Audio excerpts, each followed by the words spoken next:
Hello everyone, स्वागत है आप सभी का आज की क्लास में। पिछले लेक्चर में हम लोगों ने डिस्कस कर लिया था पोटेंशियल और पोटेंशियल एनर्जी के बारे में। आज के लेक्चर में हम लोग कैपेसिटर के बारे में डिस्कस करेंगे। तो आप लोग देख रहे होंगे मेरे पीछे ये आपको कैपेसिटर लगे हुए दिख रहे होंगे। ये जितने भी इमेजेस हैं ये सारे क्या हैं, आपके कैपेसिटर्स हैं। ये इलेक्ट्रॉनिक डिवाइसेस में भी यूज़ होते हैं।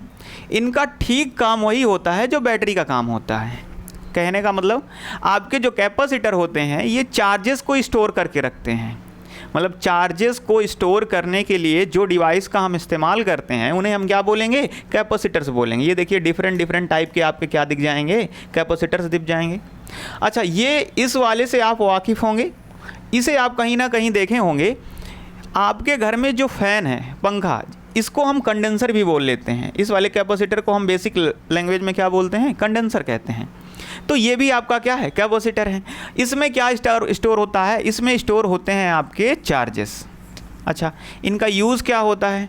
इनका यूज़ ये होता है कि जब भी हमें कभी सडन करंट की आवश्यकता होती है या सडन चार्ज की आवश्यकता होती है तो वहाँ हम इस्तेमाल करते हैं कैपेसिटर। ये ठीक बैटरी की तरह ही बिहेव करते हैं, लेकिन बैटरी से थोड़ा सा अलग हो जाता है, क्योंकि बैटरी से जो करंट निकलता है वो स्टेडी स्टेट में होता है। स्टेडी स्टेट होने का मतलब क्या हो गया, वहाँ एक करंट का फ्लो जो बनेगा वो करंट का अमाउंट एक थोड़ा करके कॉन्टीन्यूअस करंट रहेगा। लेकिन इसमें जो करंट होता है ये सडन होता है, एक तुरंत से करंट दे देगा, उसके बाद ये क्या हो जाएगा, डिस्चार्ज हो जाएगा। फिर इसको चार्ज करना पड़ेगा, फिर से ये क्या करेगा, करंट दे पाएगा। कहने का मतलब क्या हो गया, जैसे हम देखें हमारे जो भी फ़ैन वगैरह होते हैं ये सारे एसी होते हैं। एसी मतलब अल्टरनेटिंग करंट से चलने वाले होते हैं। अल्टरनेटिंग करंट का मतलब क्या हो गया, उसमें एक हाफ में आपका करंट आएगा, दूसरे हाफ में करंट आपका एब्सेंट रहता है। मतलब कुछ समय के लिए करंट आता है, कुछ समय के लिए करंट एब्सेंट रहता है। तो देखिए जैसे मान लीजिए फ़ैन चल रहा है, तो जिस समय करंट आया उस समय तो फ़ैन की कॉइल क्या की, मूव की। अदरवाइज़ जिस समय पे आपका करंट नहीं आ रहा उस समय पे वो स्लो डाउन हो जाएगा। इस वजह से जिस समय करंट नहीं आ रहा उस हाफ में कैपेसिटर चार्ज क्या कर देता है, रिलीज़ कर देता है या करंट रिलीज़ कर देता है, और वो कॉन्टीन्यूटी मेंटेन रहती है। इससे फ़ायदा क्या हुआ, आपके पंखे की स्पीड कॉन्टीन्यूस बनी रहेगी, और जिस हाफ में करंट आएगा उस हाफ में ये चार्ज हो जाएगा और नेक्स्ट हाफ में ये डिस्चार्ज होगा। तो चार्जिंग डिस्चार्जिंग इसका कॉन्टीन्यूस ऐसे ही चलता रहता है। तो देखेंगे, तो ये तो आपकी इमेज हो गई कैपेसिटर की।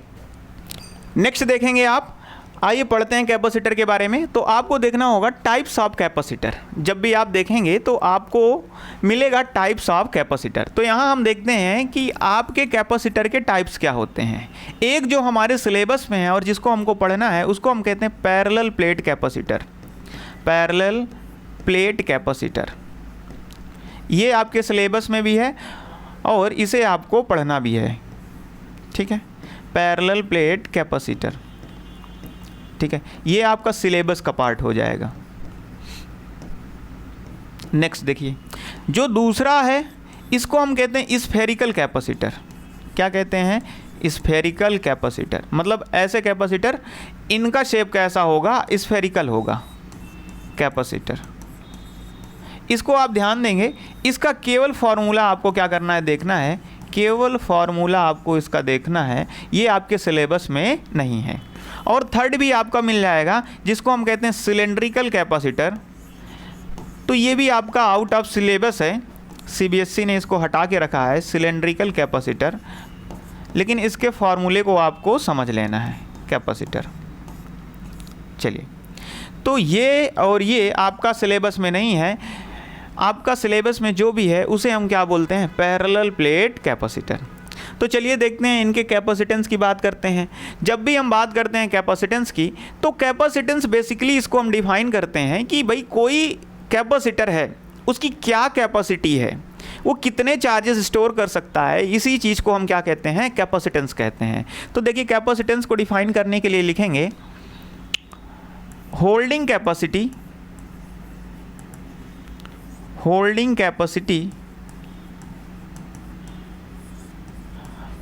Of charge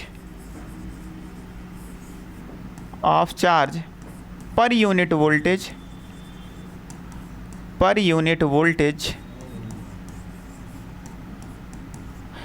is known as is known as capacitance. हमने क्या कहा? हमने कहा अगर आपके पास कोई एक कैपेसिटर है तो वो कैपेसिटर कितना चार्ज होल्ड कर पा रहा है उसको 1 वोल्ट देने पर। जब भी हम किसी कैपेसिटर को 1 वोल्ट देंगे वो कितने चार्जेस को अपने पास स्टोर कर पा रहा है उसकी कैपेसिटी ही आपकी क्या कहलाएगी? कैपेसिटेंस कहलाएगी।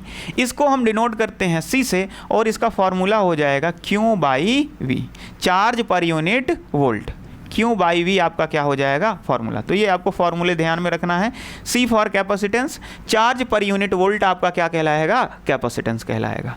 अगर इसके SI यूनिट की मैं बात करूं, SI यूनिट की बात करूं तो इसकी जो SI यूनिट होगी उसको हम कहते हैं फैरेड। क्या कहते हैं? फैरेड। ये थोड़ा ध्यान से रखना है। SI यूनिट क्या हो जाएगी? फैरेड। अगर मैं इसकी डिराइव्ड यूनिट की बात करूं तो डिराइव्ड यूनिट क्या हो जाएगी? डिराइव्ड यूनिट हम उसे कहते हैं जो फॉर्मूले से आई हुई यूनिट होती है। तो यहाँ देखिए फॉर्मूला क्या है? कैपेसिटेंस का फॉर्मूला है Q/V। Q मतलब आपका चार्ज है कूलम पर और V क्या हो गया? वोल्ट। तो डिराइव्ड यूनिट हम क्या कह लेंगे? Coulomb per volt. Coulomb per volt, ये आपकी क्या हो जाएगी? डिराइव्ड यूनिट हो जाएगी। अच्छा, थोड़ा हम SI यूनिट के बारे में अगर बात करें तो ये जो फैरेड होती है तो ये फैरेड काफ़ी बड़ी यूनिट होती है, ठीक है। तो इसके अगर हम छोटी स्केल की बात करें तो उसको हम कभी कभी माइक्रो फैरेड में दिखाते हैं। ऐसे दिख जाएगा आपको माइक्रो फैरेड, या फिर कभी कभी आपको ऐसे दिख जाएगा डबल माइक्रो फैरेड, या इसी को हम कहते हैं पीको फैरेड। अच्छा, इसका मतलब क्या हो गया? माइक्रो फैरेड का मतलब हो गया 10⁻⁻6 फैरेड, और पीको फैरेड या डबल माइक्रो फैरेड का मतलब हो गया 10⁻12 फैरेड। यहाँ तक समझ में आया?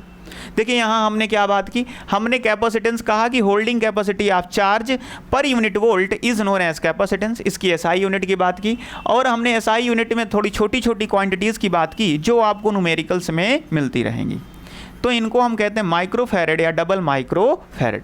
चलिए अब यहाँ हम बात करेंगे इनके डायमेंशनल फार्मूले की बात। क्या बात करेंगे? Dimensional formula. डायमेंशनल फार्मूला, तो ध्यान से देखिए इनका डायमेंशनल फार्मूला अगर आप देखेंगे तो यहाँ देखिए मैं क्या लिख सकता हूँ? C इज इक्वल्स टू लिख सकता हूँ Q/V। तो C is equals to Q/V हो गया। तो अगर Q का आप डायमेंशनल फार्मूला निकालेंगे तो हम क्या लिखते हैं? I is equals to Q/T, या मैं Q की वैल्यू लिखूँ तो इसको मैं लिख सकता हूँ I × T। तो यहाँ से Q का जो डायमेंशनल फार्मूला मिलेगा, देखो I करंट है तो इसका एम्पियर हो जाएगा, T टाइम है तो इसका हो जाएगा AT। तो ये डायमेंशनल फार्मूला किस चीज़ का हो गया? चार्ज का हो गया। अब नेक्स्ट हमें किसका निकालना है? पोटेंशियल का निकालना है। तो पोटेंशियल V का देखिए, V का हम कैसे निकाल सकते हैं? V इज इक्वल्स टू आप लिख सकते हो W/Q। W आपका क्या है? वर्कडन है, और वर्कडन को हम लिख सकते हैं force into displacement divided by charge Q। यहाँ देखिए फोर्स का डायमेंशनल फार्मूला पुट करेंगे तो ये वैल्यू हो जाएगी mL/2, और डिस्प्लेसमेंट आपकी लेंथ होती है तो लेंथ का डायमेंशनल फार्मूला L हो जाएगा, डिवाइडेड बाई आपका चार्ज है तो चार्ज को मैं फिर से क्या लिख सकता हूँ? A × T। आप इसे सॉल्व करेंगे तो आपको पोटेंशियल V का जो डायमेंशनल फार्मूला मिलेगा उसको हम लिख सकते हैं mL², L मल्टीप्लाई हो जाएगा तो L² हो जाएगा, और A ऊपर जाएगा तो इसे लिख सकते हैं A⁻⁻1, और ये T ऊपर जाएगा तो T⁻⁻3। ये होगा आपका डायमेंशनल फार्मूला ऑफ पोटेंशियल। ठीक है, हमने चार्ज और पोटेंशियल दोनों का डायमेंशनल फार्मूला निकाल लिया। अब इन पे पुट करेंगे तो C is equals to Q का आपने डायमेंशनल फार्मूला निकाल के रखा है A × T divided by V का आपने निकाल रखा है mL² A⁻⁻1 और T⁻⁻3। देखिए इसको सॉल्व करेंगे तो कैपेसिटेंस का आपको डायमेंशनल फार्मूला मिल जाएगा। इसको हम लिख सकते हैं m⁻⁻1, L ऊपर जाएगा तो लिख सकते हैं L⁻⁻2, और A ऊपर जाएगा तो ये माइनस है पॉजिटिव हो जाएगा, और एक A ऊपर है तो इसकी पावर ऐड हो जाएगी A², और यहाँ T⁻⁻3 ये भी पॉजिटिव हो जाएगा तो इसको हम लिख सकते हैं T⁻+4। तो ये डायमेंशनल फार्मूला निकल के आया आपका कैपेसिटेंस का। तो इसे आप नोट करेंगे। हमने क्या किया? हमने बस इसके फॉर्मूले पे वर्क किया। फॉर्मूला क्या था? C is equals to Q/V, और इससे इसका क्या निकल के आया? डायमेंशंस निकल के आई, या डायमेंशनल फार्मूला निकल के आया। ठीक है, ये इंपॉर्टेंट है, नोट कर लीजिएगा। तो ये आपका क्या हो जाएगा, डायमेंशनल फॉर्मूला। अब नेक्स्ट हम बात करते हैं, नेक्स्ट बात करेंगे पैरेलल प्लेट कैपेसिटर या capacitance of parallel plate capacitor. तो पहली बात समझिएगा, पैरेलल प्लेट कैपेसिटर क्या हो गया। देखिए, प्लेट से तो पता चल गया कि आपकी कोई एक शीट होगी, चार्ज्ड शीट होगी, और पैरेलल कहा गया है, इसका मतलब यहाँ जो शीट, दो शीट ली जाएंगी वो आपस में कैसी होंगी, पैरेलल होंगी। देखिए यहाँ मैं मानता हूँ कि मेरे पास एक ये कोई शीट है, ये ठीक है, और ये शीट कैसी है, पॉजिटिवली चार्ज्ड है, ठीक है। एक दूसरी शीट ये है और ये कैसी है, नेगेटिवली चार्ज है, लेकिन दोनों में चार्जेस का डिस्ट्रीब्यूशन कैसा है, यूनिफॉर्म है। तो हमने कंसीडर किया ए शीट है हमारी और ये शीट क्या है, बी है। इन दोनों का प्लेसमेंट मैंने ऐसा रखा है, ये दोनों आपस में एक दूसरे से पैरेलल हैं, और let suppose these are separated at a distance D. ये दोनों कितनी दूरी पे रखी गई हैं, डी दूरी पे रखी गई हैं। तो अब हम क्या करेंगे, इसको हम थोड़ा यहाँ ग्राउंडिंग कर देते हैं, अर्थिंग कर लेते हैं। अब इस डिवाइस को हम बोलेंगे पैरेलल प्लेट कैपेसिटर। ये क्या कहलाएगा आपका, parallel plate capacitor, parallel plate capacitor. इनका जो सेपरेशन होगा, इंसुलेटर से सेपरेट किए जाएंगे ये। अब हम ये बोलेंगे पैरेलल प्लेट कैपेसिटर, मतलब यहाँ जो ये कैपेसिटर बना, ये डिवाइस बनी, ये दो शीट से मिलकर बन रही है या दो पैरेलल प्लेट से मिलकर बन रही है। इनके बीच में अभी जो भी जगह है, इस जगह को आप कंसीडर करेंगे कि इस जगह पे इस समय क्या है, वैक्यूम है, फ्री स्पेस है। वैक्यूम को हम क्या कह सकते हैं, फ्री स्पेस कह सकते हैं। तो अब आपको क्या निकालना है, इसका कैपेसिटेंस निकालना है। तो आपको फाइंड करना है कैपेसिटेंस। तो कैपेसिटेंस निकालने के लिए आप क्या करेंगे, ध्यान से देखिए, आप लिख सकते हैं we know that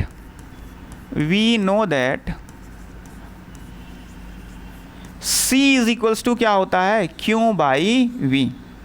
C is equals to क्या पढ़ा है आपने, Q by V. Capacitance is equals to क्या पढ़ा है, Q बाई वी। अब देखिए यहाँ अगर मैं Q चार्ज की बात करूँ तो इन शीट पे चार्ज कितना है, इस चार्ज को निकालने के लिए आपको चार्ज डेंसिटी यूज़ करनी पड़ेगी, और ये शीट की एरिया ए है, इस वजह से हम क्या लेंगे, सरफेस चार्ज डेंसिटी। तो यहाँ आप लिख सकते हैं surface charge density, surface charge density, जो कि आप दिखाते हैं किससे, सिग्मा से। सिग्मा इज इक्वल्स टू होता है Q बाई एरिया, या फिर मैं यहाँ Q की वैल्यू निकालना चाहूँ तो Q इज इक्वल्स टू लिख सकता हूँ सिग्मा इंटू एरिया। ये आपको क्या निकल गया है, चार्ज Q की वैल्यू आ गई। यहाँ देखिए फॉर्मूला आपका क्या था, C is equals to Q by वी। हमने क्या निकाल लिया, चार्ज Q की वैल्यू निकाल लिया। अब दूसरी चीज़ आपको कैलकुलेट करना है V।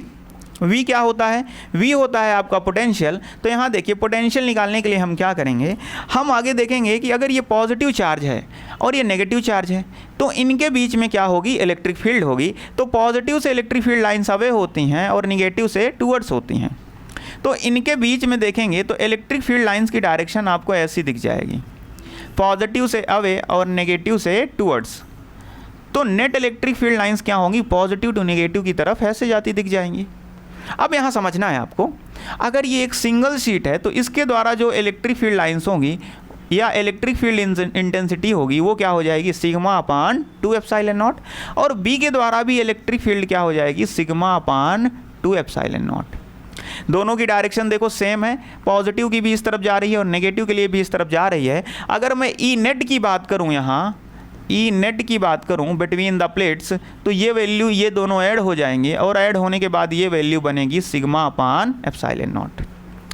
मतलब हम लिख सकते हैं we have studied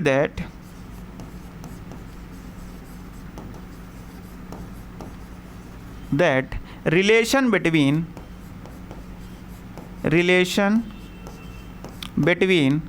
electric field and potential. E और वी के बीच में आपने पोटेंशियल रिलेशन पढ़ा था, तो ई इज इक्वल्स टू आपने क्या पढ़ा था, वी बाई आर, या फिर इनके बीच की डिस्टेंस डी है तो हम क्या लिख सकते हैं, E is equals to V by D. तो यहाँ देखिए अगर मुझे पोटेंशियल वी की वैल्यू निकालनी है तो मैं लिख सकता हूँ वी इज इक्वल्स टू क्या होता है, E into D. V is equals to क्या मिल जाएगा आपको, E इंटू डी। तो यहाँ ध्यान से देखिए इनके बीच का सेपरेशन D है, और नेट इलेक्ट्रिक फील्ड देखेंगे तो नेट इलेक्ट्रिक फील्ड की वैल्यू क्या मिल जाएगी, सिग्मा अपान एप्सिलॉन नॉट। तो ध्यान से देखिए V इज इक्वल्स टू मैं पुट कर सकता हूँ sigma upon epsilon naught into D. V is equals to क्या लिख सकता हूँ, sigma upon epsilon naught into D, where sigma upon epsilon naught क्या है, where sigma upon epsilon naught is equals to, इसे हम कहेंगे net electric field between the plates, between the plates, plates के बीच की ये क्या है, नेट इलेक्ट्रिक फील्ड है। तो यहाँ ध्यान से देखिए आपने क्या निकाल लिया, चार्ज क्यू की वैल्यू भी निकाल ली, पोटेंशियल की वैल्यू निकाल ली, बस इन वैल्यू को क्या पुट करना है, फॉर्मूले में पुट करना है। Now put the value of Q and V इन फॉर्मूले में आप जैसे ही प्लेस करेंगे तो यहाँ ध्यान से देखिए C इज इक्वल्स टू मैं लिख सकता हूँ, Q की वैल्यू हमने क्या निकाली, sigma into A divided by V की वैल्यू हमने क्या कैलकुलेट की, V की वैल्यू आपकी निकल के आई sigma upon epsilon naught into D. तो ध्यान से देखेंगे सिग्मा से सिग्मा आपका कैंसिल हो जाएगा, और ये एप्सिलॉन नॉट को आप ऊपर मल्टीप्लाई करेंगे तो ये वैल्यू आ जाएगी epsilon not A divided by D. It means capacitance की वैल्यू जो निकल के आई that is epsilon not A divided by D. तो ये क्या निकल के आया आपका, capacitance of the parallel plate capacitor. हमने कहा ये पैरेलल प्लेट कैपेसिटर की तब सिचुएशन हो जाएगी जब इनके बीच में क्या होगा, वैक्यूम होगा। तो वैक्यूम पे इसका कैपेसिटेंस होगा C is equals to epsilon not A by D. यहाँ देखिए अगर हम ऑब्जर्व करना चाहें कि इसके रिजल्ट से हम क्या कंक्लूड कर सकते हैं, तो कंक्लूजन ये निकल के आएगा, कंक्लूजन ये निकल के आएगा कि C की वैल्यू जो है डिपेंड कर रही है वो एप्सिलॉन नॉट ए और डी पर डिपेंड कर रही है, एप्सिलॉन नॉट ए और डी पर डिपेंड कर रही है। तो ए आपका क्या है, ए आपका एरिया है, डी आपका क्या है, डिस्टेंस बिटवीन द प्लेट्स है, डिस्टेंस बिटवीन द प्लेट्स, और एप्सिलॉन नॉट क्या बताता है, परमिटिविटी ऑफ फ्री स्पेस, मतलब मीडियम बताता है, परमिटिविटी ऑफ फ्री स्पेस। इन्हीं तीन चीज़ों पे आपका कैपेसिटेंस डिपेंड करता है, इन्हीं तीन चीज़ों पे आपका कैपेसिटेंस डिपेंड करता है। यहाँ ध्यान से देखिए इन दोनों का सीधा मतलब क्या हो गया कि बेसिकली जो कैपेसिटेंस आपका डिपेंड करता है वो एक ज्योमेट्री पे डिपेंड करता है, ज्योमेट्री पे, और दूसरी चीज़ जिस पे डिपेंड करता है मीडियम। ज्योमेट्री और मीडियम ये दो चीज़ें हुई जिन पर आपका कैपेसिटेंस डिपेंड करता है। तो ये आपका कंक्लूजन हो गया, फॉर्मूले से ये चीज़ें आपको खुद से सीखनी थी। तो चलिए देखिए अब हम नेक्स्ट बात करेंगे कि भाई अगर हम देख लें कि जो कैपेसिटेंस आपका ऐसे नॉर्मल फ्री स्पेस में मिला that is epsilon not A by D. अब नेक्स्ट टॉपिक आपको मिल जाएगा when dielectric inserted between the plates of capacitor. देखिए इन्होंने सिचुएशन दे दी कि भैया देखो आपके पास कैपेसिटर ऐसा ही है, ये आपका पैरेलल प्लेट कैपेसिटर है, ये इस पे पॉजिटिवली चार्ज प्लेट हो गई और ये इसकी क्या हो गई, नेगेटिवली चार्ज प्लेट। ठीक है, इनके बीच का सेपरेशन मान लीजिए अभी डी ही है। अब इन्होंने क्या कहा, इन्होंने कहा डाइइलेक्ट्रिक। तो डाइइलेक्ट्रिक क्या होता है ये आप पढ़ चुके हैं। डाइइलेक्ट्रिक होता है, हमने कहा कोई भी इंसुलेटर होगा हम उसको क्या कह लेते हैं, डाइइलेक्ट्रिक। हमने कहा डाइइलेक्ट्रिक्स आर इंसुलेटर, डाइइलेक्ट्रिक्स आर इंसुलेटर। जितने भी इंसुलेटर्स हो जाएंगे उनको हम क्या कह लेंगे, डाइइलेक्ट्रिक। तो हमने कहा कोई एक डाइइलेक्ट्रिक हम फिल कर लेते हैं इनके बीच में। लेट सपोज मैंने कोई एक डाइइलेक्ट्रिक फिल कर दिया यहाँ। अब डाइइलेक्ट्रिक क्या हुआ, कोई भी इंसुलेटर आपने यहाँ फिल कर दिया जिसका कांस्टेंट क्या है, के। डाइइलेक्ट्रिक कांस्टेंट इसका क्या है, के। हमने कहा मान लो कोई कपड़ा ही डाल दिया, दो प्लेट्स थी, इन दोनों प्लेट्स के बीच में हमने कपड़ा ही भर दिया। क्यों, क्योंकि कपड़ा आपका क्या होता है, इंसुलेटर होता है, इसमें चार्ज आपके फ्लो नहीं कर सकते हैं। तो हमने कहा कोई एक कांस्टेंट के का डाइइलेक्ट्रिक हमने इसमें क्या कर दिया, इंसर्ट कर दिया। तो देखिए हम यहाँ लिखेंगे केस फर्स्ट। क्या लिखेंगे, केस फर्स्ट। और केस फर्स्ट में आप क्या नोट करेंगे, व्हेन डाइलेक्ट्रिक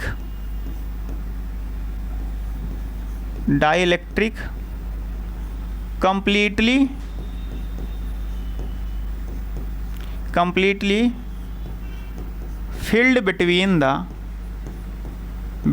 the plates। हमने कहा ये पहली सिचुएशन हमने ली कि भैया डाइलेक्ट्रिक आपका कैसा है, कंप्लीटली भरा गया है, मतलब कुछ भी स्पेस नहीं दिया गया, कंप्लीटली हमने क्या भर दिया, डाइलेक्ट्रिक भर दिया। तो इस सिचुएशन में आपको कैपेसिटेंस अगर निकालना है तो हम फिर से वही जाएंगे, C इज इक्वल्स टू क्या होता है, Q बाई V। कैपेसिटेंस का फॉर्मूला क्या होता है, C is equals to Q by V। ये हम लोगों ने पढ़ रखा है कि किसी भी चीज़ का अगर कैपेसिटेंस निकालना है तो हम क्या निकालते हैं, चार्ज और पोटेंशियल का रेशियो Q बाई V। यहाँ देखिए अगर मुझे Q निकालना है तो देखो डाइलेक्ट्रिक फिल करने पे क्या इसके चार्जेस पे कोई इफेक्ट पड़ेगा, बिल्कुल नहीं, क्योंकि चार्ज तो प्लेट पे हैं और चार्ज वैसे ही रहेंगे। तो ध्यान से देखेंगे तो हम चार्ज के लिए क्या यूज़ करते हैं, सरफेस चार्ज डेंसिटी। तो सरफेस चार्ज डेंसिटी देखेंगे तो सरफेस चार्ज डेंसिटी आपको मिल जाएगी sigma is equals to Q by A, और यहाँ से आपको Q की वैल्यू मिलेगी सिग्मा इंटू ए। तो चार्ज की वैल्यू तो आपको कहाँ से मिल गई, सरफेस चार्ज डेंसिटी से मिल गई। अब दूसरी चीज़ आपको क्या नोट करना है, पोटेंशियल। तो पोटेंशियल देखेंगे तो पोटेंशियल के लिए फिर से हम जो हम पिछले डेरिवेशन में किए थे, तो हमने इलेक्ट्रिक फील्ड और पोटेंशियल के बीच का क्या देखा था, रिलेशन। तो हमने देखा था कि जो ये बीच में ई नेट मिला था वो इलेक्ट्रिक फील्ड, दोनों प्लेट की इलेक्ट्रिक फील्ड का क्या था, सम था। अब ध्यान से देखना, अगर बीच में डाइलेक्ट्रिक भरा हुआ है, कोई के कांस्टेंट का डाइलेक्ट्रिक, तो इनकी इलेक्ट्रिक फील्ड क्या होगी, अफेक्ट होगी, और उस इलेक्ट्रिक फील्ड की जो वैल्यू होगी, तो यहाँ हम देखेंगे relation between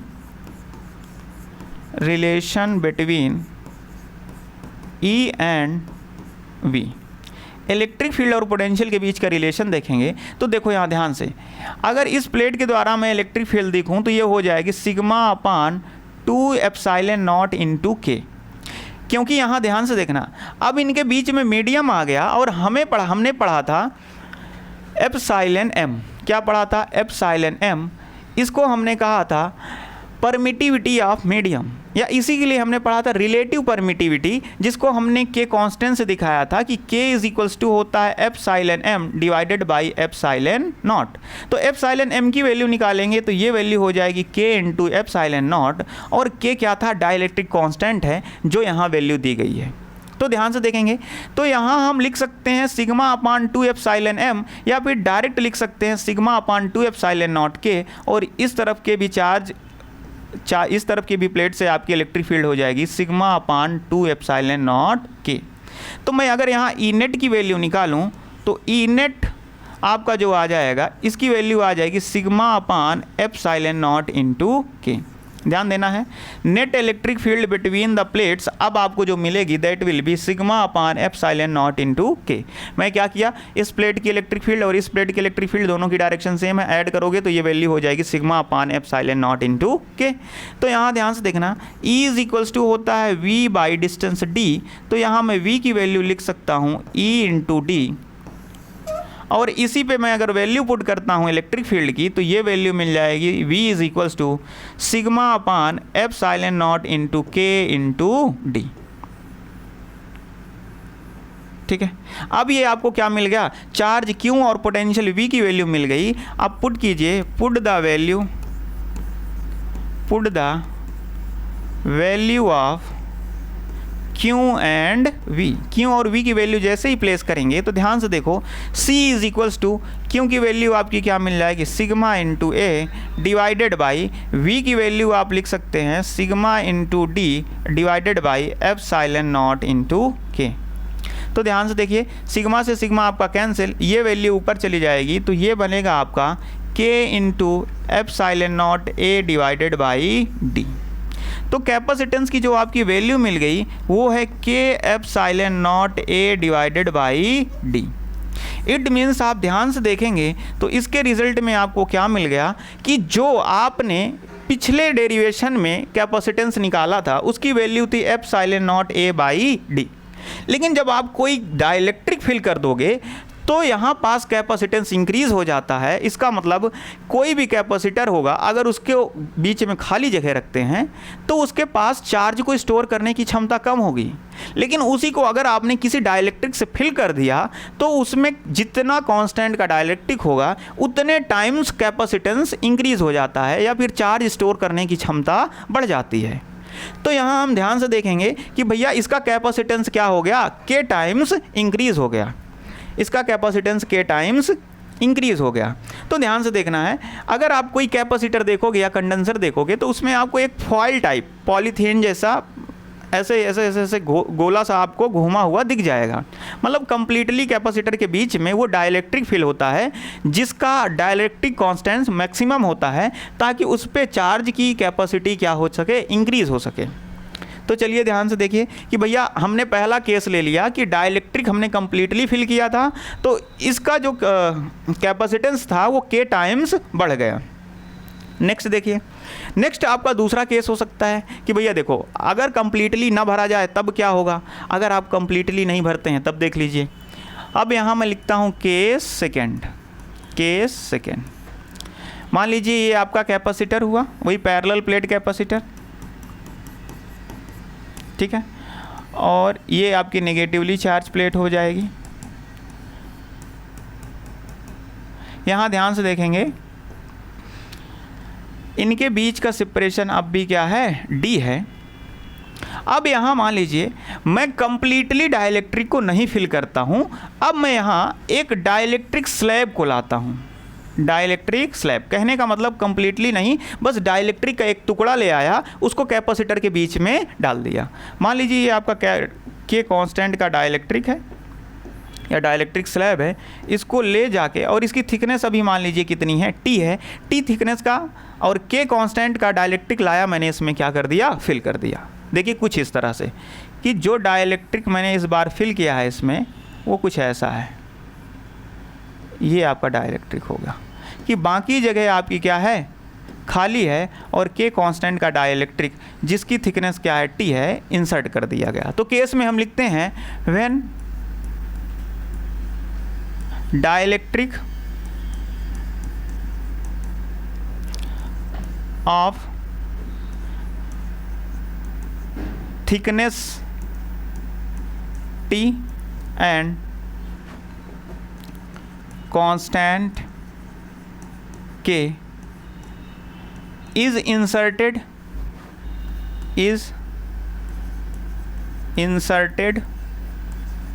between the plates of capacitor, plates of capacitor। तो देखो भैया यहाँ क्या किया हमने कि एक डाइलेक्ट्रिक स्लैब, डाइलेक्ट्रिक का टुकड़ा जिसकी थिकनेस टी है और इसका डाइलेक्ट्रिक कांस्टेंट के है, इसको हमने पैरेलल प्लेट्स के बीच में क्या कर दिया, डाल दिया। अब देखेंगे हम कैपेसिटेंस। अब कैपेसिटेंस की बात करेंगे तो C इज इक्वल्स टू, फिर से आप देखेंगे फॉर्मूला आपका वही है, C इज इक्वल्स टू क्या होगा, Q बाई V। अब ध्यान से देखना, डाइलेक्ट्रिक हमने कंप्लीटली फिल किया था, इस बार डाइलेक्ट्रिक स्लैब डाल दिया, क्या इसके चार्ज पे कोई इफेक्ट पड़ेगा, तो इसके चार्ज पे कोई भी इफेक्ट पड़ने वाला नहीं है। तो आप वही लिखेंगे surface charge density, surface charge density. तो सरफेस चार्ज डेंसिटी देखेंगे तो इसकी वैल्यू आपको मिल जाएगी sigma is equals to Q by area, और क्यू की वैल्यू आपको यहाँ मिल जाएगी सिग्मा इंटू एरिया। इसमें आपको कोई प्रॉब्लम नहीं होगी कि भैया चार्ज आप कैसे भी कीजिए, इसके चार्ज पे कोई इफेक्ट पड़ने वाला नहीं है। अब आप ध्यान से समझेंगे, अब हमको इसके पोटेंशियल की वैल्यू कैलकुलेट करनी है, क्योंकि क्यू की वैल्यू हमने ऑलरेडी कैलकुलेट कर रखी है। तो पोटेंशियल की वैल्यू निकालेंगे। तो ध्यान से देखना, अब यहाँ क्या हो गया, इस तरफ आपका वैक्यूम है, ये क्या है, वैक्यूम है, ये क्या है, वैक्यूम है। तो मैं अगर कह दूँ स्पेस, यहाँ देखूँ स्पेस फॉर वैक्यूम, वैक्यूम के लिए अगर मैं स्पेस देखूं तो ध्यान से देखना क्या हो जाएगा। अगर ये टी थिकनेस का आपका डाइलेक्ट्रिक है और टोटल थिकनेस आपकी डी है, तो वैक्यूम के लिए जगह जो मिलेगी that will B D minus T. देखो यहाँ ये क्या हो जाएगा, आपका पूरी जगह हो जाएगी डी, और कितना इसने कवर कर रखा है टी, तो बचा हुआ स्पेस आपका किसके लिए हो जाएगा, वैक्यूम के लिए, वो क्या होगा, डी माइनस टी। अच्छा, दूसरी चीज़ स्पेस फॉर डाइलेक्ट्रिक देख लेते हैं हम। Space for dielectric, space for dielectric देखोगे तो इसकी वैल्यू मिल जाएगी T, क्योंकि इसका थिकनेस क्या है T। तो ध्यान से देखेंगे यहाँ, अब जो इलेक्ट्रिक फील्ड होगी वैक्यूम के लिए अलग होगी और डाइलेक्ट्रिक के लिए अलग होगी। तो ध्यान से देखना है, अब हम देखेंगे दोनों जगह के लिए अलग अलग इलेक्ट्रिक फील्ड और पोटेंशियल दोनों जगह के लिए आपको क्या मिलेगा, डिफरेंस मिलेगा। अब हम यहाँ निकालेंगे relation between electric field, relation between E and V। तो यहाँ देखिए E और V के बीच में रिलेशन देखेंगे तो दोनों जगह रिलेशन की वैल्यू आपको क्या मिलेगी, E is equals to V by D मिलेगी, या V की वैल्यू हम निकालें तो ये हो जाएगा E इंटू D। बस इलेक्ट्रिक फील्ड ध्यान से देखना है, अगर हम पोटेंशियल V की बात करें तो V आपका यहाँ क्या हो जाएगा, V वैक्यूम का हो जाएगा प्लस V आपका हो जाएगा डाइलेक्ट्रिक का, डाइलेक्ट्रिक V वैक्यूम प्लस क्या हो जाएगा, V डाई इलेक्ट्रिक। तो यहाँ देखिए V वैक्यूम के लिए आप जब कैलकुलेट करेंगे तो ये हो जाएगा E की वैल्यू, यहाँ देखिएगा अगर मैं E वैक्यूम के लिए निकालूं तो इसकी नेट इलेक्ट्रिक फील्ड मिल जाएगी सिग्मा अपान एप्सिलॉन नॉट। अगर मैं यही E डाइलेक्ट्रिक के लिए निकालूं, E डाइलेक्ट्रिक के लिए निकालूं तो इसकी वैल्यू हो जाएगी सिग्मा अपान के एप्सिलॉन नॉट। ध्यान से देखना है आपको, electric field, net electric field dielectric के लिए जहाँ जहाँ डाइलेक्ट्रिक है वहाँ होगा सिग्मा अपान के एप्सिलॉन नॉट, और जहाँ जहाँ इलेक्ट्रिक फील्ड वैक्यूम की है वो वैल्यू मिल जाएगी सिग्मा अपान एप्सिलॉन नॉट। तो देखेंगे यहाँ अगर D की मैं बात करूँ, D क्या हो जाएगा, D हो जाएगा थिकनेस, D क्या हो जाएगा, थिकनेस। तो ध्यान से देखिए अगर मैं यहाँ V वैक्यूम की बात करूँ, V वैक्यूम, ध्यान से देखिए V vacuum plus V dielectric, तो V वैक्यूम देखिए, V वैक्यूम आपको क्या मिलेगा, V वैक्यूम मिल जाएगा E इंटू D। तो E वैक्यूम के लिए इलेक्ट्रिक फील्ड रखेंगे तो E वैक्यूम की इलेक्ट्रिक फील्ड मिलेगी सिग्मा अपान एप्सिलॉन नॉट, और इसकी थिकनेस क्या है, वैक्यूम के लिए थिकनेस हो जाएगी D minus T, plus V dielectric देखेंगे तो इसकी वैल्यू हो जाएगी सिग्मा अपान के एप्सिलॉन नॉट, और इसकी थिकनेस हो जाएगी T। ध्यान से देखिए यहाँ ये जो D की वैल्यू है वैक्यूम और डाइलेक्ट्रिक के लिए अलग अलग होगी। आपने देखा वैक्यूम के लिए ये होगी D माइनस T और डाइलेक्ट्रिक के लिए होगी थिकनेस T। तो आप जैसे ही यहाँ करेंगे तो आपको ये मिल जाएगा नेट पोटेंशियल। तो नेट पोटेंशियल को मैं ऐसे लिख सकता हूँ V। तो V की वैल्यू ये मिल गई। अब पुट करेंगे, पुट द वैल्यू ऑफ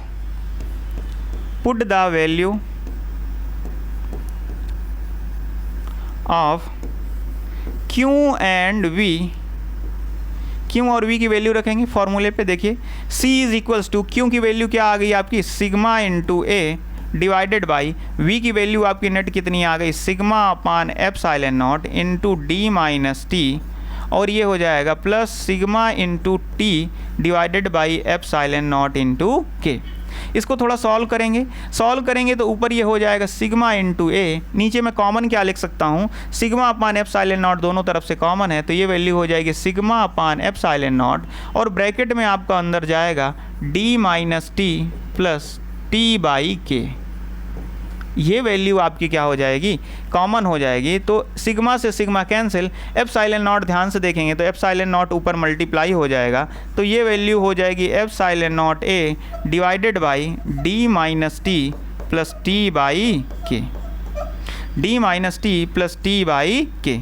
तो ध्यान से देखेंगे ये आपकी वैल्यू आ गई किस चीज़ की, कैपेसिटेंस की।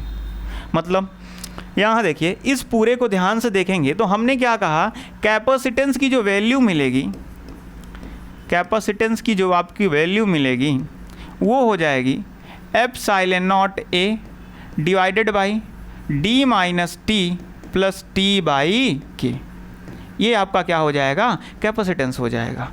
मतलब अगर आप टी थिकनेस का कोई डाइइलेक्ट्रिक स्लैब इंसर्ट करते हो तो वहाँ पास इलेक्ट्रिक फील्ड दोनों स्पेस पे अलग अलग होगी। जहाँ पास डाइइलेक्ट्रिक है वहाँ पास इलेक्ट्रिक फील्ड की वैल्यू चेंज हो जाएगी, जहाँ पास वैक्यूम है वहाँ पास इलेक्ट्रिक फील्ड की वैल्यू चेंज हो जाएगी। अगर इलेक्ट्रिक फील्ड चेंज हुआ तो पोटेंशियल भी चेंज हो जाएगा। बस आपको कॉन्सेप्ट यही करना था कि इसमें आपको पोटेंशियल की दो वैल्यूज़ लेनी थी, एक वैक्यूम के लिए वैल्यू लेनी थी, दूसरी डाइइलेक्ट्रिक के लिए लेनी थी। दोनों का थिकनेस भी अलग अलग था। वैल्यू जैसे ही आप रख के सॉल्व करेंगे तो कैपेसिटेंस की वैल्यू मिल जाएगी। अब यहीं देखिए, यहीं एक सिचुएशन और आ जाएगी। मान लीजिए इसको और नेक्स्ट केस बना के या केस थर्ड करके ऐसे बोल दें, केस थर्ड, और इसमें कह दिया जाए कि मान लीजिए अब आपको कहा गया मल्टीपल स्लैब्स। क्या कहा गया? Multiple slabs. When multiple slabs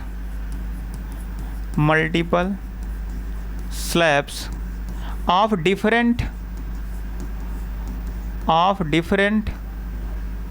dielectric constant, different dielectric constant and different thickness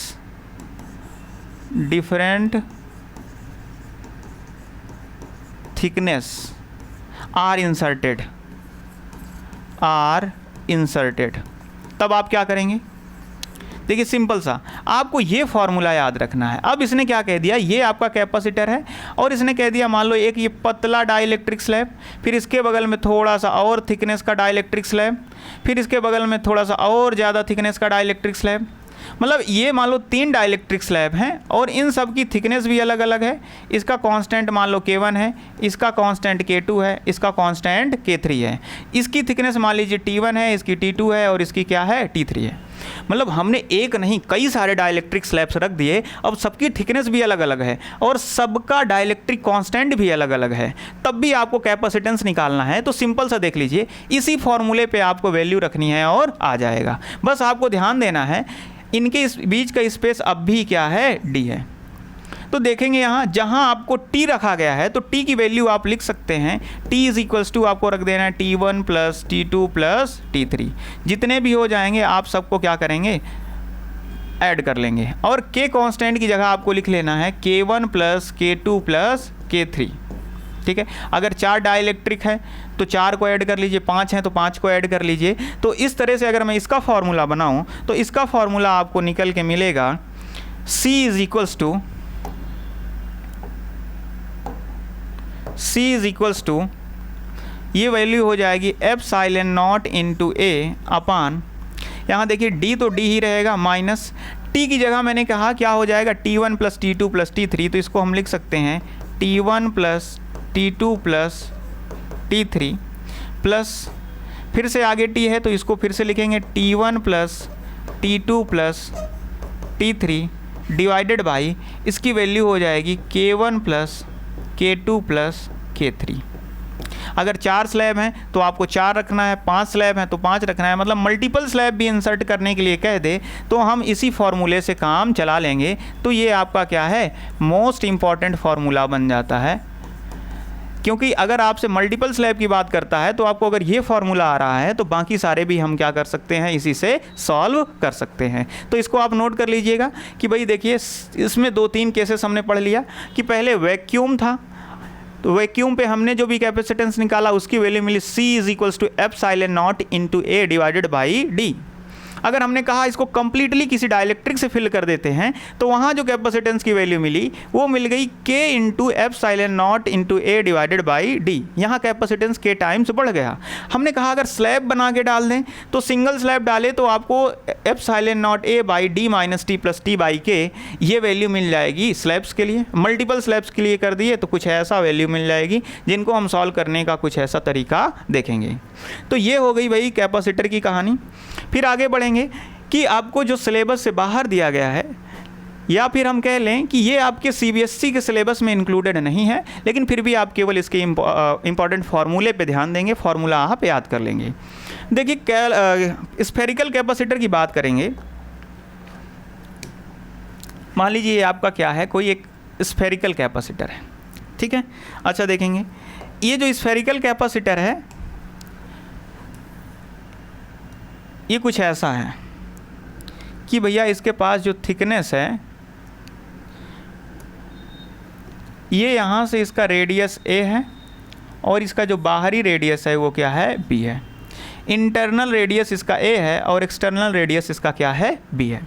और देखोगे इस पे आप चार्ज रखोगे तो देखना इस पे चार्ज कैसे हो जाएंगे, कुछ ऐसे डिवाइड हो जाएंगी कि बाहरी प्लेट आपकी इसकी कैसी हो जाएगी, पॉजिटिवली चार्ज, और इंटरनल में आपको क्या मिल जाएगा, negatively charge.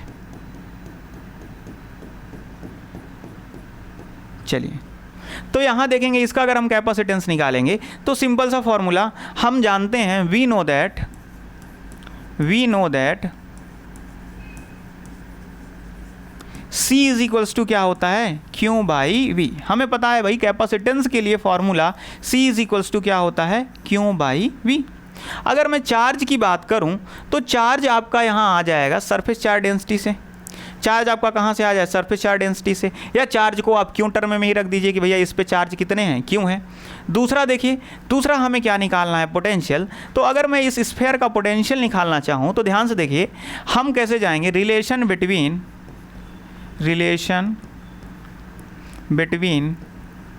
E and V।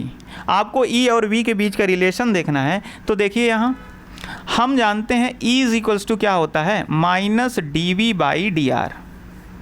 E is equals to क्या होता है, minus D by D R. तो मैं अगर डी की बात करूं तो डी इज इक्वल्स टू आपको मिल जाएगा minus E into D are.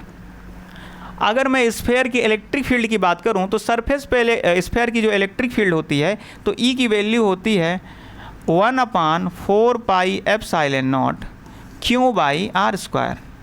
क्या हमें पता है कि किसी भी स्फीयर के सरफेस पे इलेक्ट्रिक फील्ड की वैल्यू क्या होती है, 1/4 pi epsilon naught Q by R square.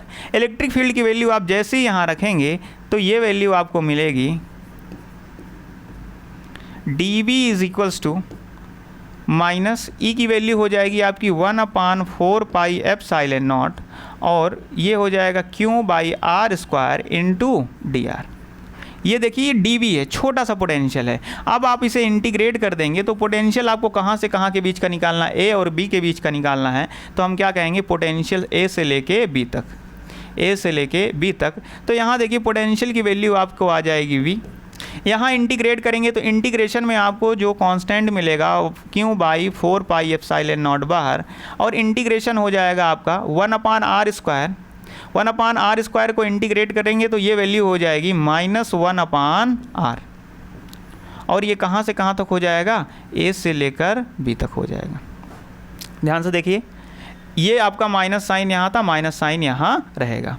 तो इस वैल्यू को आप जैसे ही प्लेस करेंगे तो ये आ जाएगा v इज इक्वल्स टू, इसको हम लिख सकते हैं q by 4 pi epsilon not, और ये वैल्यू हो जाएगी, यहाँ देखिए माइनस माइनस आपका ये प्लस हो जाएगा तो इसको हम लिख सकते हैं 1/b minus 1/a। Upper limit minus lower limit, upper limit minus lower limit. तो ये क्या हो जाएगा, q/4 pi epsilon not 1/b minus 1/a। तो यहाँ ध्यान से देखिएगा ये जो आपको पोटेंशियल निकल के आया, इस पोटेंशियल की वैल्यू क्या थी, q by 4 pi epsilon not 1/b minus 1/a। या फिर आप ध्यान से देख लीजिए ये जो नेगेटिव साइन रखते हैं, नेगेटिव साइन ये दिखाता है कि जैसे जैसे हम दूर जाएंगे पोटेंशियल को क्या होना है, डिक्रीज होना है। तो हम पोटेंशियल की वैल्यू यहाँ फाइनल माइनस इनिशियल लेते हैं, इस वजह से ये साइन नेगेटिव आता है। तो अगर आप इस नेगेटिव के साथ चलना चाहें तो इस नेगेटिव को आप साथ में रख सकते हैं कि भैया यहाँ से इसको क्या करिए, निगलिजिबल मान लीजिए, तो ये वाला साइन आपका नेगेटिव सामने आ जाएगा।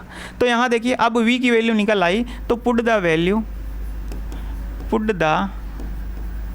वैल्यू ऑफ v इन फार्मूले में जैसे ही वैल्यू रखेंगे तो c इज इक्वल्स टू, ध्यान से देखना क्यों है, आपको क्यों को क्यों के टर्म में ही रखिए, डिवाइडेड बाई v की वैल्यू आपको क्या मिल जाएगी, q by 4 pi epsilon not, और ये वाली वैल्यू जो हो जाएगी माइनस अंदर मल्टीप्लाई कर देंगे तो ये हो जाएगा 1/a minus 1/b, 1/a minus 1/b।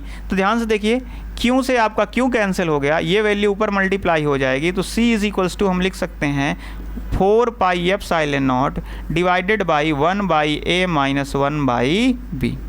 तो ये आपका निकल के आया कैपेसिटेंस ऑफ स्फेरिकल कैपेसिटर।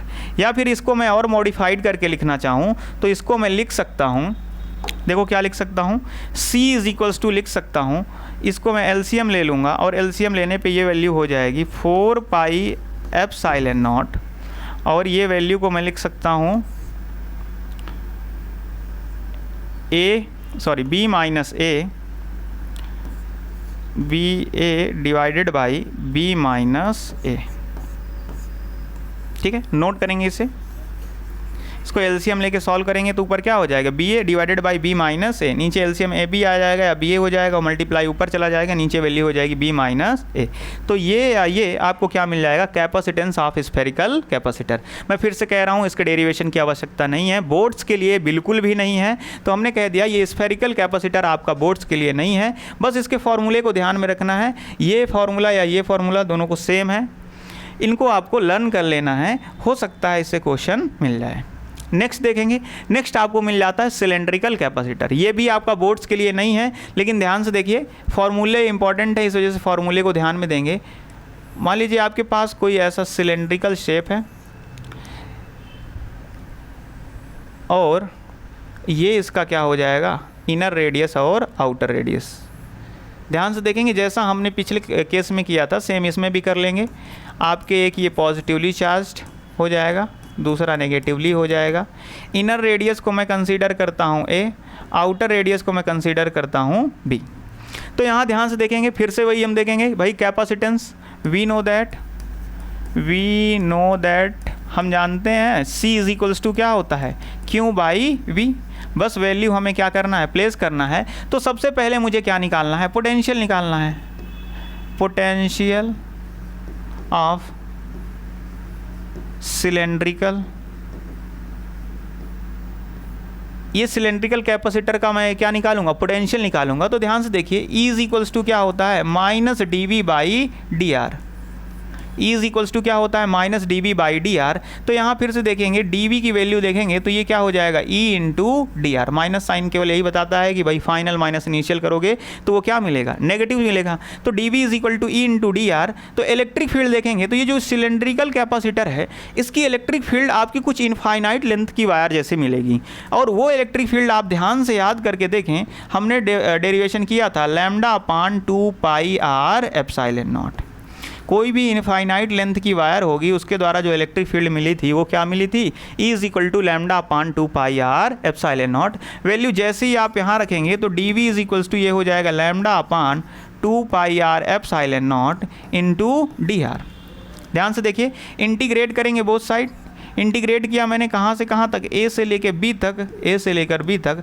आपको नेट पोटेंशियल V की वैल्यू जो मिलेगी ये हो जाएगी lambda upon 2 pi epsilon not, और ध्यान से देखना ये हो जाएगा 1 अपान R into D are, 1 upon R into D are. Integration होगा 1 अपान R into D are, integration of 1 upon R into D are. कहाँ से लेकर, A से लेकर B तक। 1 अपान R का इंटीग्रेशन जो होता है उसकी वैल्यू हो जाएगी lambda by 2 pi epsilon not. देखिए 1 अपान R का इंटीग्रेशन आपका हो जाएगा लॉग R, तो इसको मैं लिख सकता हूँ लॉग R, और ये वैल्यू हो जाएगी A से लेकर B तक।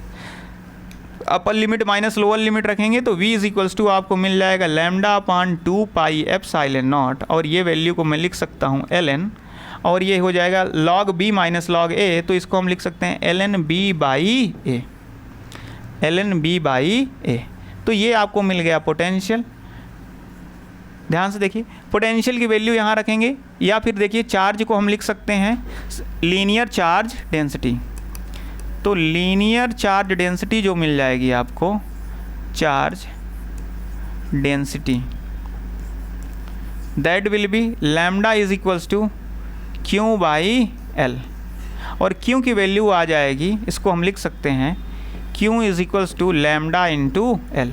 L क्या हो जाएगा, length of the cylinder. L क्या हो जाएगा, लेंथ ऑफ द सिलेंडर। तो ध्यान से देखिए Q की वैल्यू पुट करेंगे फॉर्मूले में, तो Q इज इक्वल्स टू यहाँ ध्यान से देखिए क्या मिलेगा आपको, Q इज इक्वल्स टू मिल जाएगा lambda into L divided by v की वैल्यू आपको वहाँ से मिल जाएगी lambda by 2 pi epsilon not, और इसको हमने लिखा ln b बाई a। ध्यान से देखिए, लैम्डा से lambda cancel, 2 pi epsilon not ऊपर मल्टीप्लाई हो गया, तो c इज इक्वल्स टू मिल जाएगा 2 पाई epsilon naught into l divided by ये हो जाएगा ln b by a, ln b by a। तो ये आपको क्या मिल जाएगा, capacitance of the cylindrical capacitor. तो ये आपको होगा, मिल जाएगा capacitance of the cylindrical capacitor. तो ध्यान देंगे आप, बस इसके फॉर्मूले को इंपॉर्टेंट समझेंगे, डेरिवेशन नहीं इंपॉर्टेंट है, मैं फिर से कह रहा हूँ, बस मैं आपकी सहूलियत के लिए मैं डेरिवेशन भी करवा दिया। अगली चीज़ जो आपकी मोस्ट इंपॉर्टेंट निकल के आएगी वो है एनर्जी ऑफ कैपेसिटर। कि भैया देखो, कैपेसिटर ने स्टोर करके रखा चार्ज, अच्छा चार्ज स्टोर करके रखा, इट मीन्स इसने इलेक्ट्रिकल एनर्जी को अपने अंदर स्टोर करके रखा है। जब भी ज़रूरत पड़ेगी ये क्या रिड्यूस करेगा, क्या निकालेगा, एनर्जी निकालेगा, और वो एनर्जी किस फॉर्म में निकलेगी, इलेक्ट्रिकल एनर्जी के फॉर्म में निकलेगी। तो यहाँ देखेंगे हम, यहाँ हमारा टॉपिक होगा energy stored in the capacitor. ध्यान से फिर से समझेंगे, ये आपका कैपेसिटर था, मान लीजिए पॉजिटिवली चार्ज प्लेट थी, और ये आपका क्या था, नेगेटिवली चार्ज प्लेट थी। इसको हमने अर्थिंग करा रखा था, ध्यान से देखिए। अच्छा यहाँ देखेंगे, इसकी प्लेट A थी, दूसरी प्लेट क्या थी, B थी, इनके बीच की जो डिस्टेंस थी वो क्या थी, D। अब ध्यान से समझना है, इस पॉजिटिव चार्ज के लिए इलेक्ट्रिक फील्ड लाइंस इधर होंगी, नेगेटिव चार्ज के लिए भी इलेक्ट्रिक फील्ड लाइंस इधर होंगी। अब हम क्या करते हैं, शीट A को B की तरफ क्या करते हैं, मूव करवाते हैं, A को B की तरफ खिसकाते हैं। और देखना, ये नेगेटिव चार्ज जो भी है शीट, इसकी तरफ जब भी हम ए को ले जाएंगे तो इसको ले जाने में हमको कुछ ना कुछ क्या करना पड़ेगा, वर्क डन करना पड़ेगा, क्योंकि हम पॉजिटिव चार्ज को नेगेटिव फील्ड के अगेंस्ट क्या कर रहे हैं, ले जा रहे हैं। तो जैसे ही इसको ले जाओगे तो जो वर्क डन आपको करना पड़ेगा, तो यही वर्क डन मतलब बी के अगेंस्ट ए को ले जाने में जो आपको वर्क डन करना पड़ रहा है, वही वर्क डन आपका किसके इक्वल हो जाएगा, एनर्जी ऑफ द कैपेसिटर के इक्वल हो जाएगा। तो यहाँ हम देखेंगे energy of capacitor, energy stored in the capacitor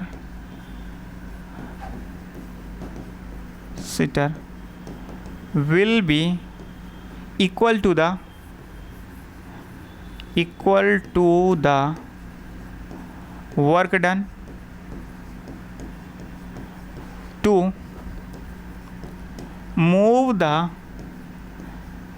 move the sheet A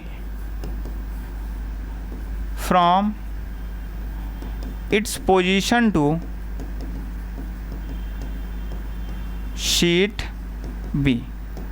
इसकी पोजीशन से शीट बी तक ले जाने के लिए आप जितना वर्क डन करेंगे वही इसकी क्या हो जाएगी, एनर्जी हो जाएगी। तो यहाँ देखिए, work done is equals to क्या होता है, force into displacement. Work done is equals to क्या होगा, फोर्स इनटू डिस्प्लेसमेंट। तो यहाँ देखिए, फोर्स की वैल्यू बात करूँ तो फोर्स यहाँ किस कारण आ रहा है, इलेक्ट्रिक फील्ड की वजह से आ रहा है। तो E इज इक्वल्स टू आपको मिल जाएगा F बाई क्यू। या मैं फोर्स की बात करूँ तो फोर्स यहाँ क्या है, E इंटू क्यू है। फोर्स की वैल्यू क्या है, E इंटू क्यू। और एक E इलेक्ट्रिक फील्ड देखना, हमने कहा E इलेक्ट्रिक फील्ड हम किसके अगेंस्ट कर रहे हैं, आप नेगेटिव के अगेंस्ट देखेंगे तो नेगेटिव के लिए जो इलेक्ट्रिक फील्ड की वैल्यू होगी तो E इज इक्वल्स टू मिल जाएगा सिग्मा अपान 2 एप्सिलॉन नॉट। क्या मिल जाएगा, सिग्मा अपान 2 एप्सिलॉन नॉट। यहाँ ध्यान से देना, हम यहाँ नेट इलेक्ट्रिक फील्ड की बात नहीं कर रहे हैं, हम सामने वाले के इलेक्ट्रिक फील्ड की बात कर रहे हैं कि हम किसके इलेक्ट्रिक फील्ड के अगेंस्ट वर्क कर रहे हैं। तो वो किसके अगेंस्ट कर रहे हैं, नेगेटिव चार्ज की, तो उसकी electric field sigma upon 2 epsilon not है। तो एफ की वैल्यू देखेंगे तो ये हो जाएगी sigma upon 2 epsilon naught into क्या मिल जाएगा, Q. F is equals to क्या मिल गया आपको, sigma upon 2 epsilon naught into Q. और देखना डिस्प्लेसमेंट कितनी हो रही है, आप यहाँ से यहाँ तक ले जा रहे हैं, मतलब डी डिस्प्लेसमेंट आप क्या कर रहे हैं, ट्रैवल कर रहे हैं। तो यहाँ देखिए, work done is equals to मैं लिख सकता हूँ, फोर्स की वैल्यू हो जाएगी आपकी sigma upon 2 epsilon naught into Q into displacement आपकी क्या हो जाएगी, डी। ठीक है, तो यहाँ देखिए, अब इस चीज़ को ध्यान से समझना है। वर्क डन आपको जो निकल के मिलेगा, work done is equals to force into displacement होता है। फोर्स की वैल्यू क्या रख दी आपने, E इंटू क्यू रख दी, और E इलेक्ट्रिक फील्ड की value sigma upon 2 epsilon naught into Q है। तो ये वैल्यू हो जाएगी sigma upon 2 epsilon naught into Q into D. यहाँ ध्यान से समझेंगे, यहाँ सिग्मा की वैल्यू अगर मैं देखूँ, here sigma is the surface charge density, surface charge density. Sigma क्या है आपकी, सरफेस चार्ज डेंसिटी है। तो सिग्मा आपका कुछ नहीं क्यू बाई एरिया है, या फिर मैं क्यू की वैल्यू लिखना चाहूँ तो Q is equals to sigma into A है। आप बेसिकली इतना ही लिखिए, Q sigma is equals to क्या लिख सकते हैं, क्यू बाई एरिया। तो यहाँ देखिए W इज इक्वल्स टू, मैं सिग्मा की वैल्यू लिखना चाहूँ तो Q divided by 2 into epsilon naught into A. Sigma की वैल्यू मैंने लिख दिया क्यू बाई ए, ऊपर एक क्यू पहले से है, इंटू आपका क्या हो जाएगा, डी हो जाएगा। तो देखो ये वैल्यू जो मिली, ये मिली आपकी Q square into D, Q square into D divided by 2 epsilon naught into A. देखो d को अगर आप यहाँ रिप्लेस करना चाहो तो इसको अगर मैं नीचे लाना चाहूँ डिनोमिनेटर में, तो ये वैल्यू मैं लिख सकता हूँ Q square divided by 2 epsilon not A divided by D, क्योंकि इस d को मल्टीप्लाई करोगे तो ये फिर से कहाँ जाएगा, क्यू स्क्वायर के पास जाएगा। तो यहाँ समझना epsilon not A by D ये क्या है, here epsilon not A by D, epsilon not A by D आपका क्या है, कैपेसिटेंस। याद कीजिए epsilon not A by D is equals to capacitance C. आपने पहले केस में पढ़ा था epsilon not A by D किसके बराबर हो जाएगा, कैपेसिटेंस सी के बराबर हो जाएगा। तो मैं इस वैल्यू को लिख सकता हूँ Q square divided by 2c। तो ध्यान से देखेंगे, आपने वर्क डन कैलकुलेट किया और वर्क डन में जो आपको एनर्जी मिली और वही एनर्जी यू की वैल्यू आपकी क्या हो जाएगी, Q square divided by 2c। You की वैल्यू आपकी क्या हो जाएगी, Q square divided by 2c। आपका u किसके बराबर होगा, वर्क डन के बराबर होगा, ये हमने पहले ही कह दिया था। तो u इज इक्वल्स टू हो जाएगा क्यू स्क्वायर बाई 2c। तो ये आपका एक फॉर्मूला हो गया। दूसरा देखना, हम देखो क्या लिख सकते हैं, c इज इक्वल्स टू लिख सकते हैं q बाई v। तो अगर मैं c की value q by v put कर दूं तो इस इक्वेशन में पुट करोगे तो u की वैल्यू आपको मिल जाएगी Q square divided by c की वैल्यू जैसे ही मैं रखूँगा q बाई v, तो एक क्यू से एक क्यू आपका कैंसिल हो जाएगा। इसको मैं लिख सकता हूँ u is equals to 1/2 Q into V. ये आपका हो जाएगा फॉर्मूला नंबर सेकंड। अच्छा देखना, ये भी क्या है, एनर्जी ऑफ कैपेसिटर, ये भी एनर्जी ऑफ कैपेसिटर। ये चार्ज और पोटेंशियल के टर्म में है, ये चार्ज और कैपेसिटेंस के टर्म में है। तो ध्यान से देखना, यहाँ हमने रिप्लेस किया कैपेसिटेंस को। हम यहाँ अगर रिप्लेस करना चाहें कि भाई यहाँ हम चार्ज को रिप्लेस करना चाह रहे हैं, तो देखो इसी फॉर्मूले से c is equals to Q by V से मैं यहाँ क्या क्यू की वैल्यू c इंटू वी लिख सकता हूँ। Q is equals to V को इधर मल्टीप्लाई कर दो c इंटू वी, जैसे ही इसमें पुट करोगे तो ये वैल्यू आपको जाएगी Q u is equals to 1/2 c into V. Q की वैल्यू मैंने क्या पुट कर दी, c इंटू वी। तो u की वैल्यू आपको फिर मिल जाएगी 1/2 cv स्क्वायर। तो आपको जो एनर्जी आप कैपेसिटर है वो 3 टर्म में मिलेगी और इन 3 के तीनों को आपको क्या करना है, याद रखना है। याद करके लिख लेना, ये क्या है, मोस्ट इम्पॉर्टेंट। Most important. आप देखो एनर्जी आप कैपेसिटर को आप क्यू स्क्वायर बाई 2c भी कहोगे, एनर्जी आप कैपेसिटर को आप 1/2 क्यू वी भी कह सकते हो, एनर्जी आप कैपेसिटर को 1/2 cv स्क्वायर भी कह सकते हो। तो ये 3 की तीनों आपको याद होनी चाहिए। देखो ये तीनों का टर्म अलग अलग है, बस हमने कैसे किया, इनका वर्क डन कैलकुलेट किया और वर्क डन कैलकुलेट करने पे जो आपको आंसर मिल गया इसी को हमने कहा ये एनर्जी ऑफ द कैपेसिटर है। बस इनके टर्म आपके अलग अलग। तो देखिए एनर्जी डेंसिटी आप कैपेसिटर की बात करेंगे तो एनर्जी डेंसिटी आगे देखिए समझिए किसे कहते हैं हम एनर्जी डेंसिटी। एनर्जी डेंसिटी हम बोलेंगे energy stored per unit volume. Energy stored per unit volume, energy stored per unit volume, per unit volume is called energy density. मतलब भैया किसी एक यूनिट वॉल्यूम में 1 मीटर क्यूब में या 1 सेंटीमीटर क्यूब में कितनी एनर्जी स्टोर हो पा रही है वो क्या कहलाएगा, एनर्जी डेंसिटी। तो इसका मतलब बेसिकली अगर मैं एनर्जी डेंसिटी की बात करूंगा तो energy density is nothing, it is equals to U by volume. किसके बराबर हो जाएगा, एनर्जी पर यूनिट वॉल्यूम के बराबर हो जाएगा। तो हमें क्या निकालना है, कैपेसिटर की एनर्जी डेंसिटी के बारे में देखना है। तो यहाँ देखिए, अगर मैं बात करूँ, we know that energy of capacitor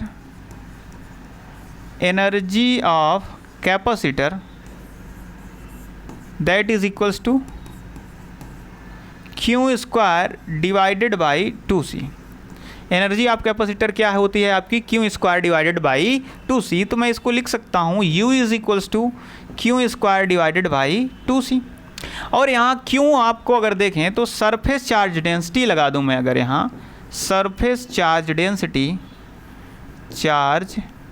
density तो इसकी वैल्यू क्या हो जाएगी, Q is equals to sigma into A, क्योंकि सिग्मा इज इक्वल्स टू क्या होता है, Q इंटू ए। तो Q की वैल्यू क्या हो जाएगी, sigma into A, sigma is equals to होता है Q बाई एरिया। तो Q की वैल्यू क्या हो जाएगी, सिग्मा इंटू एरिया। तो ध्यान से देखिए, Q की वैल्यू अगर हम सिग्मा इंटू एरिया रखते हैं तो ये वैल्यू देखिए क्या बनेगी, U इज इक्वल्स टू, इसको मैं लिख सकता हूँ सिग्मा इंटू ए और इसका क्या हो जाएगा स्क्वायर डिवाइडेड बाई 2। और C आपका कैपेसिटेंस है, तो C की वैल्यू देखिए किसके इक्वल्स होती है, epsilon not A divided by D। तो C की वैल्यू किसके बराबर हो जाएगी, epsilon not A divided by D। तो इसको मैं लिख सकता हूँ epsilon not A divided by D। ये समझ में आया। अच्छा देखिए, मैंने केवल क्या किया, Q की वैल्यू सरफेस चार्ज डेंसिटी से सिग्मा के टर्म में रख दी, और जो C कैपेसिटेंस होता है, कोई पैरेलल प्लेट कैपेसिटर जिसके बीच में वैक्यूम हो तो उसका capacitance epsilon not A by D होगा। तो उसकी वैल्यू मैंने यहाँ प्लेस कर दी। अब इसको देखेंगे तो U इज इक्वल्स टू, इसको मैं सॉल्व कर सकता हूँ sigma square into A square divided by, ये वैल्यू को मैं लिख सकता हूँ 2 इंटू एप्सिलॉन नॉट इंटू ए, और D को मल्टीप्लाई करेंगे तो D ऊपर चला जाएगा। देखिए, एक एरिया से एक एरिया आपका क्या हो जाएगा, कैंसिल हो जाएगा। देखिए मैं इधर इसको नोट किए दे रहा हूँ, समझेंगे।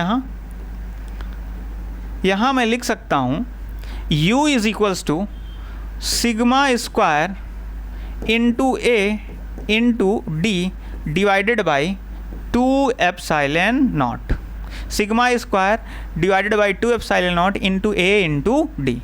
तो यहाँ A इंटू डी जो है, A इंटू डी, तो ये क्या है, एरिया इंटू लेंथ। तो एरिया इंटू लेंथ आपका किसके इक्वल हो जाएगा, वॉल्यूम के बराबर हो जाता है। किसी भी चीज़ का एरिया और लेंथ से मल्टीप्लाई करेंगे तो वो किसके इक्वल हो जाएगा, वॉल्यूम के बराबर हो जाएगा। तो ये A इंटू डी को मैं वॉल्यूम लिख सकता हूँ, तो U इज इक्वल्स टू मिल जाएगा आपको sigma square into volume divided by 2 epsilon not. देखिए, वॉल्यूम को अगर आप इधर ले जाएंगे तो ये आपका क्या हो जाएगा, U बाई वॉल्यूम, और यही आपकी क्या है, surface charge density. U by volume ही आपकी क्या है, एनर्जी डेंसिटी। तो देखेंगे एनर्जी डेंसिटी को मैं U by volume is equals to, ये वैल्यू बचेगी आपकी sigma square divided by 2 epsilon not.